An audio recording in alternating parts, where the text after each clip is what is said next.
Hello and welcome to the Flipping and Wholesaling Houses in New York show. I'm Michael Pinter, where I teach you how to start flipping or wholesaling houses in New York, or if you're already doing it, how to grow your business. We're talking about how to wholesale bank-owned properties. So it's a little complicated because every bank is different, and when you say bank-owned properties, it depends what you mean. So let's talk about the basic bank-owned property is going to be a property. So let's just explain how a bank owns a property, right? Banks do not want to own properties, contrary to popular belief. Banks do not want to ever own properties. Properties that they own or happen because they foreclosed on a property, they do not want that to happen. So what happens? So what happens is the property goes into foreclosure. That means somebody is not paying the mortgage, paying the note, and bank will then go through the very lengthy process in New York of foreclosing on the property, and then it'll go to auction. It goes to auction. You can buy the property there. It's not a bank-owned property there. But what happens for a lot of properties at the auction, and I know because I went to the auction every single Tuesday in Nassau County for 4 years, and what happens is it doesn't sell for the price that they want. So then it goes back to the plaintiff or back to the bank. So it becomes a bank-owned property. What the bank does then, every bank is different, but what most banks do is they give it to a REO, a real estate owned, which means bank-owned, agent to list it and sell it. So there are other ways to possibly get deals from asset managers at banks. It's possible. It's very hard. They usually want people who are buying significant amount of volume. If you want to buy one or two properties, very hard to even get in touch with an asset manager. So I got to get water. I'm dying over here. So most likely when you're saying you're buying a bank-owned property, you're going to buy it from a real estate agent who's listing it on behalf of the bank. There also are possibilities that you can get properties. Why is it lights off? What am I doing here? Sorry.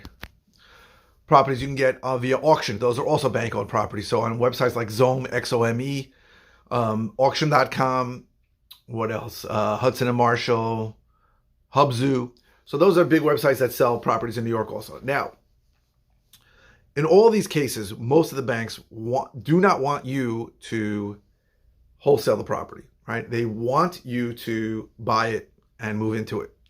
In fact, if you buy properties directly from Fannie Mae or Freddie Mac or a HUD, a person who says they're going to move into it gets first look, as opposed to an investor. And I wouldn't recommend bullshitting them because they're government-sponsored agencies. Now,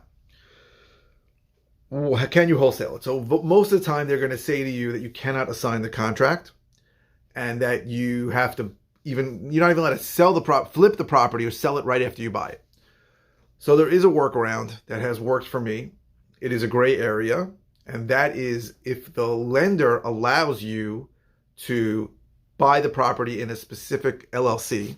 So what I do is I create an LLC specific for with the address as the name of the LLC. So I'm buying 123 Main Street. I'll create 123 Main Street LLC. Now, a lot of people that you're going to sell to, the cash buyer you're going to sell to, they're concerned when you want to do this. What you're going to do is you're going to sell the interest in the LLC to them. Now, some attorneys and some buyers get scared. They're afraid, and this is a stupid fear, but they're afraid that the LLC comes with some kind of baggage, some kind of litigation or some kind of problems. So the way to alleviate the fear, at least what I've done in the past, is I say, listen, I'll open the LLC whenever you tell me to. I'll open it a week before we close if you want. So they should know that you're not doing anything else in that LLC. First of all, the name is the property. And second of all, you open it a week before you close. So hopefully that's okay. And then you sell the interest in the LLC. The lender cannot prevent you from doing that. They can't. They can prevent you from buying it in an LLC. And they can prevent you from buying it in an LLC that you haven't opened yet. But they can't, once they agree to sell it in an LLC, they can't then control whether you sell the interest in the LLC. So that is the workaround that I use to wholesale bank-owned properties. I've also done it for short sales. And that is the way that you do it. There really isn't any other way. You cannot just do a standard assignment on it. You can't wholesale it. Now, you can certainly buy it.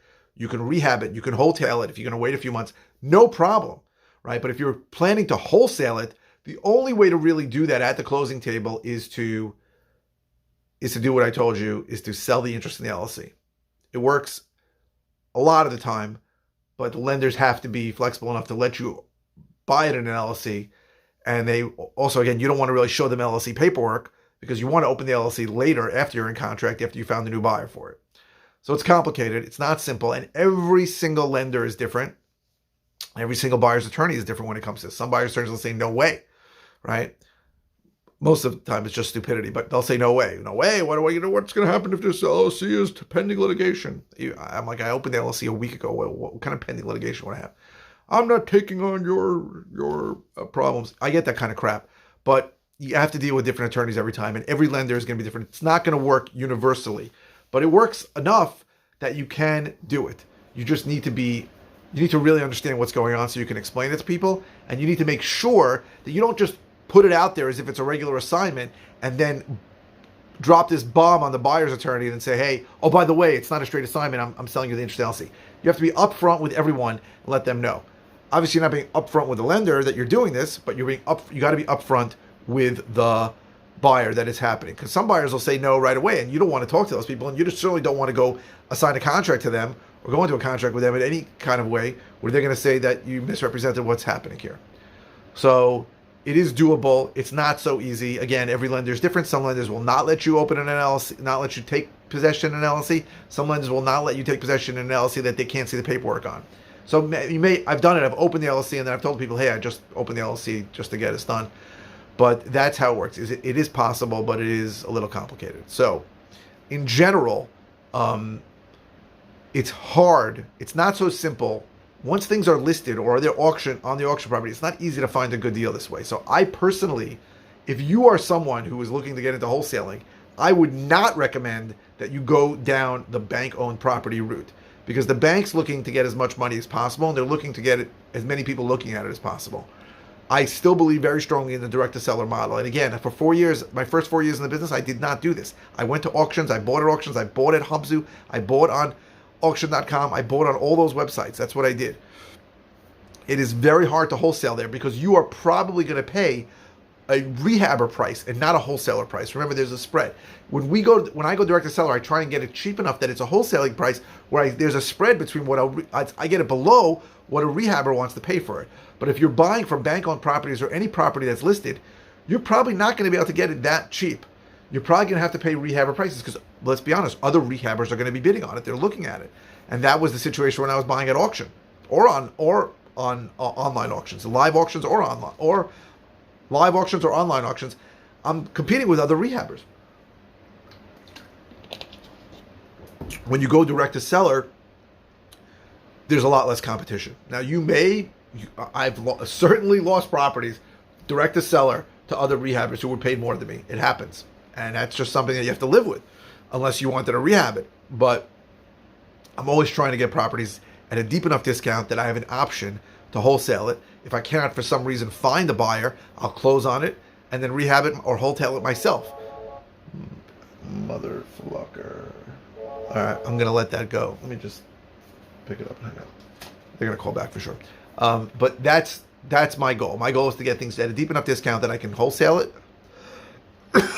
If I can't find a wholesale buyer, I'll just close on it.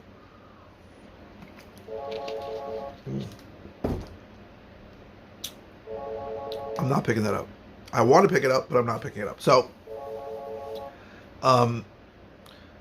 I personally think that anybody that's getting into this business should not go down the listed property route or the bank-owned property route. I believe everyone should be going direct to seller, and it's a lengthy, tedious, rejection-filled process to build up a lead flow, build up enough leads that you're following up with, where you're getting deals. I spoke to a guy today for a very long time. I've been talking to for well over a year and a half. But that's how it works. That's how you build a business. You got to talk. I got a piece of a nut stuck in my throat. It's not going down. You got to talk to enough sellers that you build up a pipeline of people that have raised their hand and said they're thinking about selling. You stay with them, you make offers to them, and that's how you get business. That's how this business works. I've only been doing it for about 5 years. I wish I had done it 4 years earlier. I really do. People talk to me about marketing. I don't even know what the hell they were talking about. I just went to auctions, bought stuff there. I was and I made more money every year and I bought more properties every year. That was not the right way to build a business. I should have gone direct to seller. If I had 4 more years behind my belt, I would have tons more deals going on. So the time to start is today. Start, get a list, skip trace the list, start contacting the list however you contact it, right? I call, text, RVM, and mail. Whatever the way you want to contact the list, start contacting the list and start doing it. Start getting told to go to hell. Start getting told to die in a fire. Start getting told you're a piece of crap, and start talking to people who actually want to sell, who are not going to tell you those things, and will get on your in your follow-up campaign to talk to them. I hope this was helpful. If you're interested in how I can help you, go to howtoflipnewyork.com. If you're interested in coaching, go to coaching.howtoflipnewyork.com. If you're interested in my course where I teach us, go to howtoflipnewyorkcourse.com. And if you're watching on YouTube, please subscribe. If you're watching on any platform, please give me a thumbs up. The likes really help me. A lot more people have been seeing my videos lately, so I really appreciate it. And please keep the comments coming. I appreciate the comments. I go live 5 times a week. I don't always know what I'm going to say. The comments help me, give me ideas to talk about. If it's a simple answer, I'll just reply with an answer. If it's a topic that I've dealt with in depth, I'll send you links to the videos. If it's something I haven't handled in a while, or something I haven't covered in a while, or something I haven't covered at all, I'll be happy to do a video on it. So thank you very, very much for watching. I really appreciate it.